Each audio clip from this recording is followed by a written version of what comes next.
everyone! Oh my gosh, so it has been such a long time since I've done a Queer Chat episode, and today I'm joined by my very good friend Jamie. Hello, my darling, how are you? Hello, I am very good. You're fabulous. Yeah, very daunting, aren't I?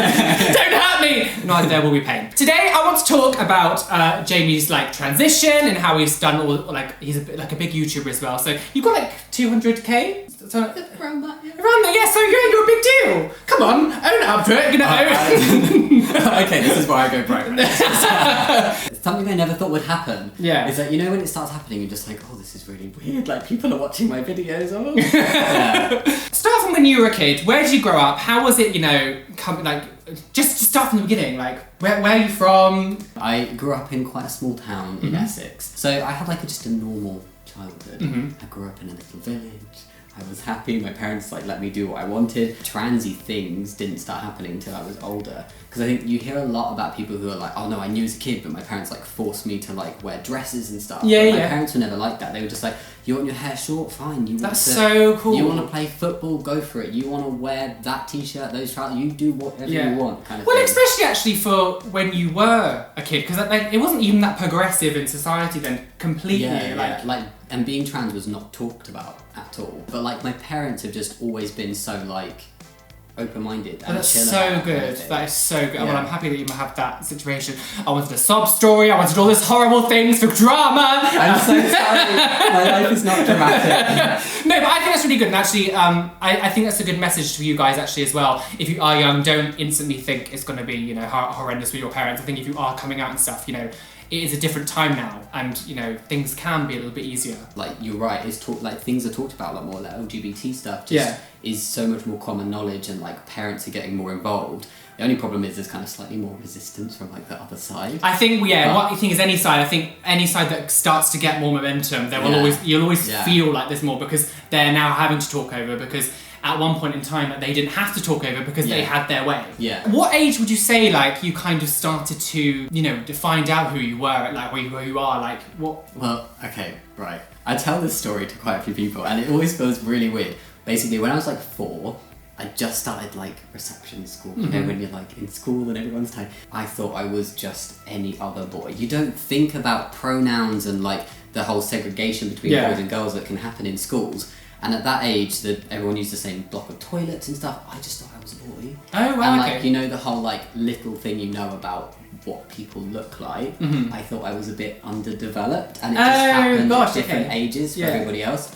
And it wasn't until I got a bit older that I was like, it's not happening. What's happening? And then it was when I hit puberty that I was just like, oh shit, this isn't good. And that's when kind of the whole feeling really crappy about it started. And when I was 16, that's when I figured out I was trans. Okay. So I first started having feelings when I was 4, and it took 12 years to actually realise what it was. But as soon as I realised, it was I'm terrified. But, oh my god, I know what's been happening. It was a good thing, but also a really scary thing at the same time. My reception school was always still very segregated. It was, I went to a Christian primary school, so the reception that was there was all very much boys here, girls there, no kind of. Do you know when kids when they're really young, you would get one of the guys who would be ew girls. I was always ew boys. So I was quite clearly the faggot in school. I was a ew girl.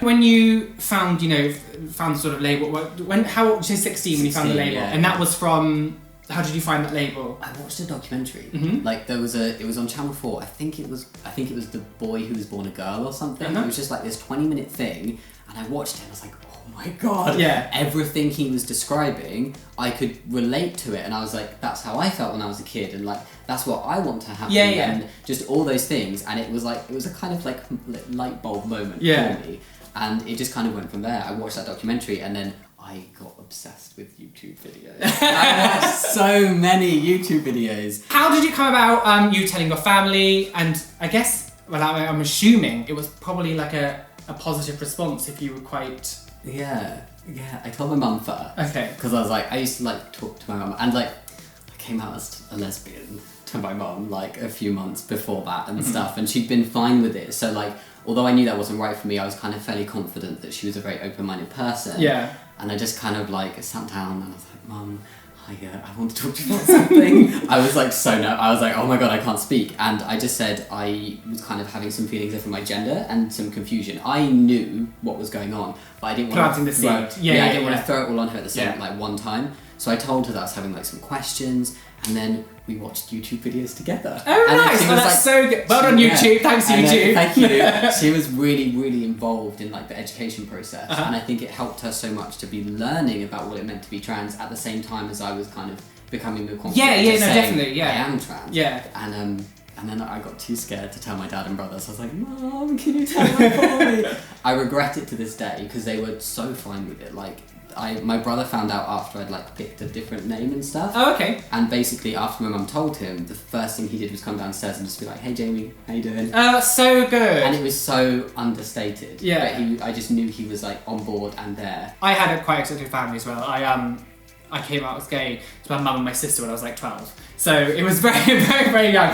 When I went to school and then got really horrendously bullied, I kind of retracted into myself and was like, no, I'm not, it was just a face. But then obviously when I got older, stuff, YouTube thing helped. But I'm glad that you know, your brother is accepting and, you know, your family, the whole thing. I do understand though, because I got my auntie to tell my brother. So I get that kind of, I think just having, I don't know, I think maybe it's just a guy thing. I not that I want to say people are homophobic, but I always feel uncomfortable around straight men until I know that they're not homophobic. It's like a weird, maybe that's just, you know, homophobic ingrained into my brain. It's like without stereotyping, I have like, when I was a kid, I used to only be friends with like boys and stuff. But since I've come out as trans, I've almost felt intimidated by like cis guys. Yeah. And so I don't know, and I'm like kind of slowly learning that I shouldn't feel that way unless I like have a reason to about specific people. Yeah. Growing up and being relentlessly bullied, I think it just kind of ingrains subconsciously still, even when you're older, that it's kind of like you're still more wary around straight guys than you are around, you know, gay guys or like even women. To be honest, like I feel more comfortable around women than men anyway, like outside the queer community. So I think, you know, I think it's just like bullying from the past that kind of just stays with you. Yeah. I don't think you really fully get over it. Like, did you get bullied at all? I did. I mostly got bullied by girls though. Oh really? Yeah. Oh, shut my mouth. Yeah. But it's basically because I was like presenting as a girl, but I wasn't like typical, and I stood out because like I would wear like as close to the boys' uniform as I could at secondary school and all of that stuff. One time in like maths class, the teacher left for a minute and somebody was just like, they called me the T-slur. And then the whole class just started chanting it at me, and I had no idea what Holy it meant. Shit. I did not know what that word meant. Well, it's probably good you didn't know what it meant. Yeah, at the time, I think to be honest. it didn't really like offend me because I didn't realise they were trying to be Yeah. But looking back, I'm just like, well, they clearly knew something I didn't at the time. It's always other people telling you who you are before you really understand fully who you are. Yeah. I was always called properly like gay before I truly understood what it meant. Yeah. And it's probably the same thing, I'm assuming. Yeah, and like I had people telling me, oh, you should be more of a girl, like you shouldn't wear that because you look like a boy, why do you cut your hair short? And like, it was just like little things like that. I used to wear like a boy's jacket to school, and I got like just picked on every day, like, why do you wear that jacket? It's a boy's jacket, you look like a boy, don't wear that. So I went to my mum, and I was like, Mum, can I have a new jacket? So she got me this other one. Like, oh my god, ugliest jacket you've ever seen, like brown suede. Sorry, ma'am. Yeah.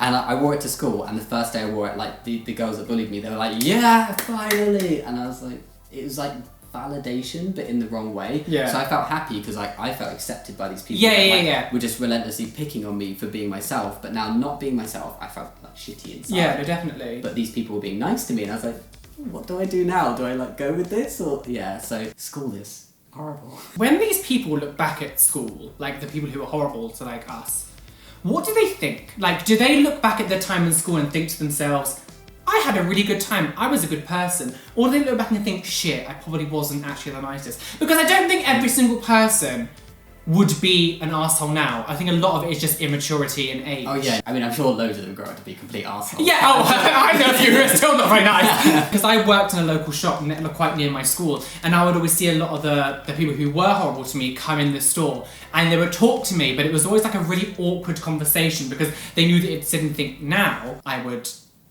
do things. You know, but back when I was young, I was obviously very scared and I would withdraw and I wouldn't say anything. Now I'd be like, don't come at me, bitch, I'll expose you online. But like, no, but I think it has that kind of, I think it's funny, and I there are a few people who are very much still getting into trouble. I still see them on Facebook now, going in and out of like prison and shit, and I'm just like, you've literally done nothing. I remember this one girl, she was called Amy Partridge, and she was part of like the popular group in school, and she was the only one out of any of them who stuck up for me, and it was always really weird because they would always call me like gay and like puffed and batty ball and other stuff, and then she would always be like, and so what if he is? And I was always like, I'll never say this to you, but thank you so much.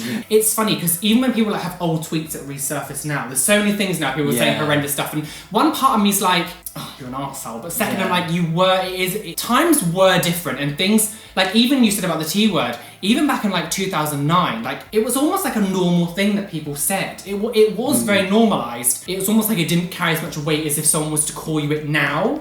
Yeah. Do you know what I mean? Yeah, it has that like, kind of... It's like when I was in school, like 11 to 15, saying the word like, oh, that's so gay. Yeah. It was just something that all the kids so did. Normal. It was and it's so like, normal. Now if you do it, it's like, don't do it. And it shouldn't be done. But like back then, the slurs were kind of like, they were slurs, but like everyone just threw them around like just swear words and normal words. Yeah. They kind of almost lost the impact in a way. I feel like it's the last 10 years, it's changed more than it has ever in the like, history of history. Like, like, and I get sometimes it can kind of go a little bit too far. People get offended by the most minutest of things, but I think progress at the moment is still doing quite well. Yeah, I think the internet's helped with that a lot. And it's like, it's all this widespread information that so many people can access. Yeah, definitely. And it's like that 10 years where the internet's boomed, so has acceptance, because people are able to connect and like come together and like learn. Yeah. And, when did you start doing YouTube? How did that come about? Like tell your little YouTube story. My YouTube story. Well, my YouTube story started just like balancing a camera on like my wardrobe and just being like, I started it because of how much YouTube had helped me with figuring things out about being trans, and I started it like just before I had my first appointment at the gender clinic to like pursue testosterone, and I was like, hi, I'm making a female to male intro video, and I watch it now and I'm like, oh, what did I do? Did you have to go, I mean, cause I'll be honest, my knowledge of the process of doing like hormones and all this stuff, I don't actually know. From my knowledge, at least from back then, you had to like live as male for like a year or so. You had to live as that gender for like whatever before they'd even talk to you about stuff. So you can go through the NHS, or you can go to a private gender clinic. Okay. And it kind of like, back then it did used to differ. So the NHS was like a long wait list. They required more real life experience. So like living full time in the gender you like identify as. But I went privately. Oh, okay. And back then, the private clinics had no wait lists and required 3 months real life experience. So I got an appointment 2 weeks after I made a phone call, did my 3 months, had another appointment, got my testosterone prescription. I feel very fortunate for like the process I had. But if you were going through the NHS, you had to talk to your GP first. And back then your GP would send you to a local psychiatrist to assess you, who would then refer you on to the gender clinic, where you then go on a wait list and have to have appointments with other like kind of mental health specialists and doctors, multiple appointments, Jesus. and that's when you could get prescribed. I mean, even going privately, I had to have 2 appointments with a counsellor to like make sure, and 2 appointments with the specialist doctor as well. But there's a lot of like hoops to jump through, and because there's so many, and there's so much more demand now, it takes, like, the process is so long now. Yeah, I can imagine. The thing is, when I did a video with my friend Luxaria, she made a good point. It was almost like you had to kind of, it's like someone else deciding if you're trans or not. It's like you don't really get that say. It's almost like they have to be like, I get it. They have to determine that you're trans enough to... Yeah. I had my lower surgery earlier this year, and I had to go through a private NHS clinic because I hadn't been to one before. And I still had to go through all the same assessments. Even though I'd been on testosterone for like 5 years almost, I'd had top surgery several years ago, I needed to have an assessment to like make sure that like my life was stable, my identity was stable, I was actually trans and I was doing the right thing for myself, and then I needed a second assessment before I could get my signature for surgery. Yeah, see, it would make more sense if that was like right from the very start, but the fact that it was 5 years in this process, it seems a bit odd that you'd have to redo all of that. I found it really weird. I had to do like my whole life story from when I was a child. That's so bizarre. To, like, 2 different doctors, and it was very weird. So when I first met you, we had a conversation about surgeries and stuff, and you said to me that you weren't going to get lower surgery, at least at that time, because you said the knowledge or the way they do it isn't apt to sort of I don't know put words in your mouth. You said that it wasn't like yet. It like, wouldn't. I think the surgery I knew most about at that time was phalloplasty, and I think it gives great results. And for people where it's like the right surgery for them, it is great. But for me, it wasn't right, and it was the one I knew most about. But, see, I thought that I didn't realise that there was another one. I didn't realise that. I knew there was another one, but nobody ever talked about it. Oh, okay. And then I kind of like started learning more just by chance about a surgery called betoidioplasty, and it basically like works with what you've got going on, and like you end up with what is essentially like a micro penis, and you can urinate through it if you want to. Okay. I opted not to, but you can if you'd like to. And like for me, it gave very good aesthetic results. I'm really happy with it, and it was learning about that surgery that kind of changed my mind on lower surgery. Just learning about it, I was like, actually, I think this would really help the dysphoria I have about like my genitals and stuff. So that's what changed my mind. What's kind of like next on your sort of life plan? Would you say? Oh God, I feel like we have like the next 10 years sort of loosely mapped out. But basically, get the PhD. Yep. Need to finish that. Get a dog. Get married, have kids, do all that stuff, all like the really just typical let's get married and have babies kind of thing. But yeah, like right now we're just kind of, I don't know, building a future, building a future. Laying the foundation for our future. Would you like YouTube to be like a job, or would you prefer to get onto like this more conventional workplace? I think I would love to be able to do it as more of a job, but like kind of more broadly. So like working with like trans people and like doing that kind of side of it and like community stuff, but then also doing the videos where like I have a bit of fun, but also do educational stuff. So I'd love it to carry on growing if possible, and just like put more time into it. Because I really enjoy it. I just really enjoy it. Like, good. Well, we're friends because of it as well. So like, do you find most of your friendship group now is from YouTube, or is it kind of a mix of like both? Because I literally don't know anyone who's like not YouTube now.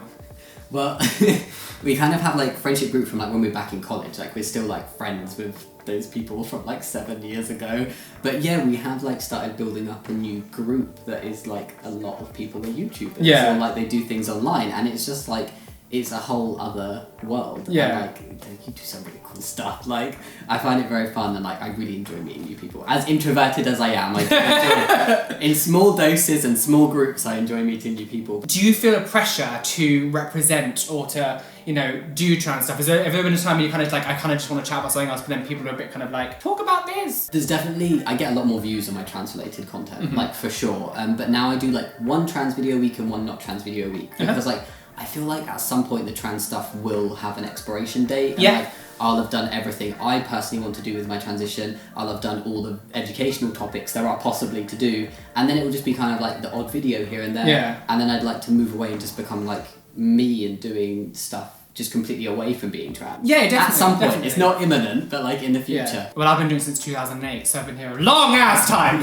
And basically, till about 2013, all of my content was just gay. Everything was gay shit, gay that, gay this, and I was like, it's like basically all my audience at the time were just like young gay people, and now that I've expanded into piercing stuff, a lot of them have kind of filtered away a little bit, but my audience now is a little bit more broad. And I think for me, I have done so much about myself by LGBT. This is why I like doing things like Queer Chat, because it gets me to share other people's stories to people who wouldn't see them. Trans people still have so much prejudice against them. I think it's so important. This is why I said you're a big deal with 200k, like to be able to be a slightly larger person, because I think a lot of trans people get overlooked, especially when it comes to my friend Laxaria. As soon as she transitioned, her channel died. Really? And it was really sad, and so she started a new one. She started again, and at one point she had like 100k, and she was getting loads of views when she was just like a boy in makeup. But then as soon as she transitioned, came out and stuff, it was sort of tanked a bit, and it was really sad. And I think to be able to kind of do this and have different people on my channel and chat and stuff, I think it's so important to be able to kind of,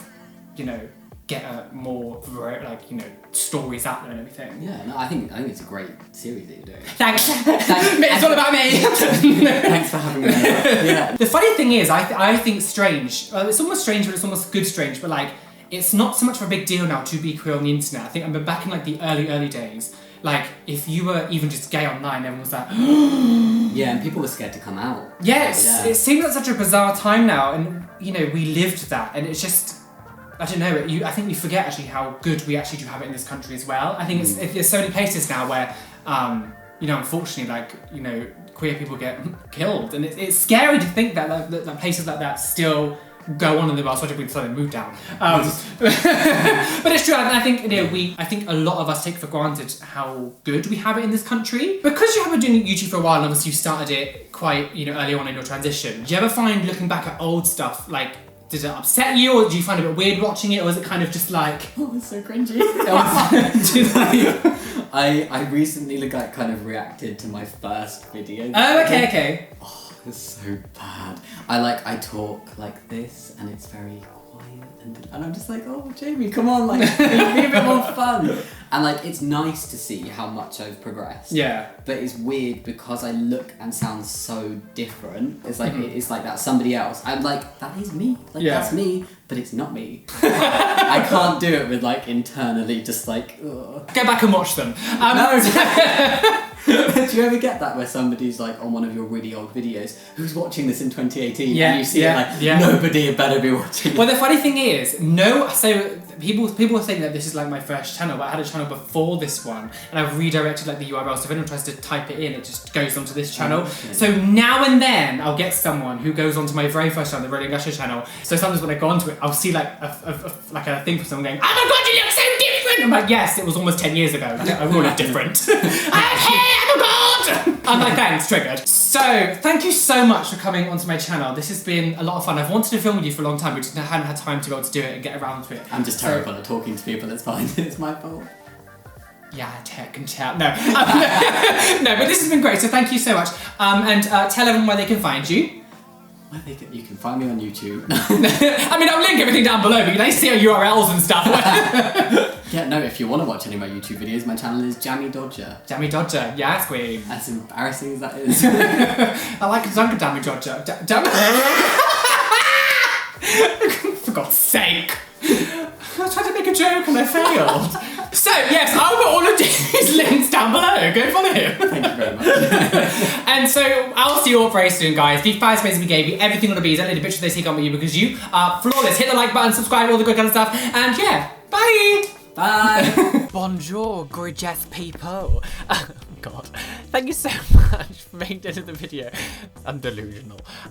Just to say a special thank you to my extra what's wrong with me? Special thank you to my patrons, Crew Roseberry, oh my god, Curtis Mitchell, Fred Monster, Galaxy Starfire, Kelly Bowser, Kia, Nikki NG, and Philippa Clark for being my top tier patrons. If you'd like to go a Patreon, there is a link down below. You can help me live and all that kind of stuff. Anyway, bye!